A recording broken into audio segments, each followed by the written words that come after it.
I forgive the mess, we got a little Halloween decorating going on. But right now I've got this Overland kitchen, and I have underneath, you can kind of see, a pull-out fridge slide from Ironman 4x4. And what I'm trying to do is figure out how to mount it in the back of the Cayenne. So I think I'm going to do is I'm going to take these 1x4s, and we're going to cut them up to about the width of these. And let me show you what we're going to do. Alright, so this is the back of the Cayenne. I'm going to mount the Overland kitchen and the fridge slide here. On the left side, we're going to do the Overland kitchen because here is where we're going to have the propane. So when I pull it out, we just run the cooktop to the propane, and then over here we'll just have a background to the fridge. It'll be real easy. So the idea is to be able to cut those 1x4s about to the length of each one of the mounts, and then I'm going to try to drill through this here, mount the 1x4s, and then put some T-nuts in the bottom, and then that way I can drill into the wood, mount them to the wood, and then the wood mounts to the bottom here, and then they'll be real easy to remove when I'm not actually bringing it out to Overland. So let's try to do this now. Alright, so I measured the width of the Overland kitchen. So what I'm going to do is I'm going to line this piece of wood up here pretty much right in the middle of the hatch, and then I'm going to place the Overland kitchen on top. And what I'm going to do is I'm going to use these, I guess they're called T-nuts. And what I'm going to do is I'm going to mount them in 3 places probably, and then in the middle of these two I'm going to do 2 little mounting brackets to make sure that that piece of wood stays connected to the bottom of here. And then instead of the fridge connecting to here, which I think it might pull through because it's like almost like a little plastic material, it'll pull the wood pieces, and I think it'll be more secure. And whenever I'm done, I can just remove the pieces of wood and throw my cargo cover over it, the tan colored sheet we have here. It's just out right now because what we're working on, but let's see how that's going to work out. All right, so after kind of placing it here, I decided that what we're going to have to do is slide this over just a little bit.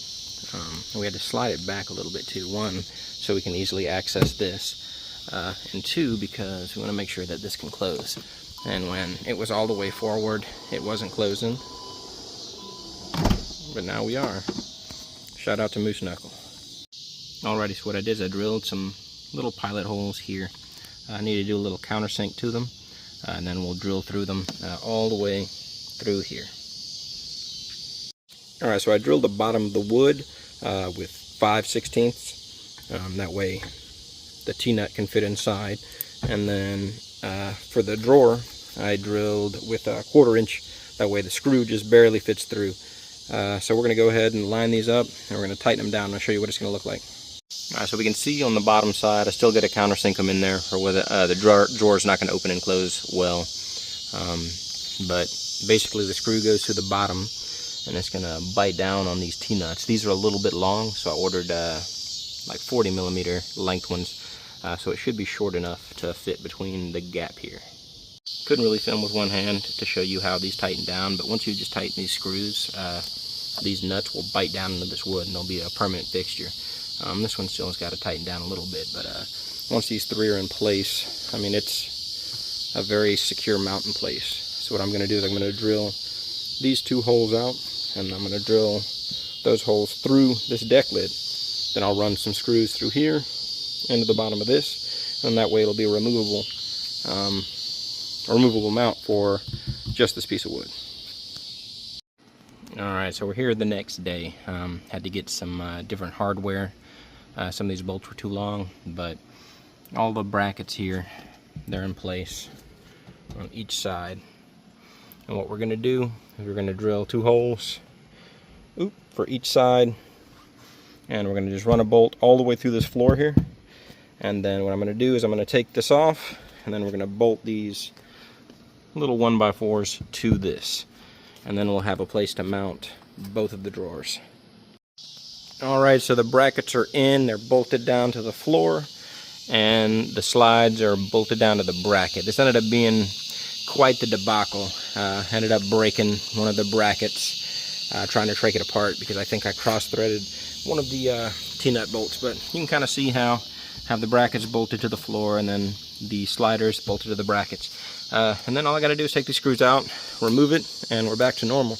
But let me show you how it looks all put together.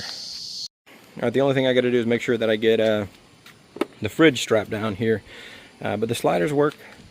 It's going to be a little debacle to get it open with just one hand, so give me 1 second. So you kind of push this here, pulls out, you got a sink, pull this one out, and this is where the grill goes. There's also a leg that'll drop down here on the shelf, so it'll make it steady. And here, same situation, fridge pulls out, and you're able to get to whatever you need inside here pretty easy. There's cables and straps, but man, for what it's worth, this is ready for Colorado.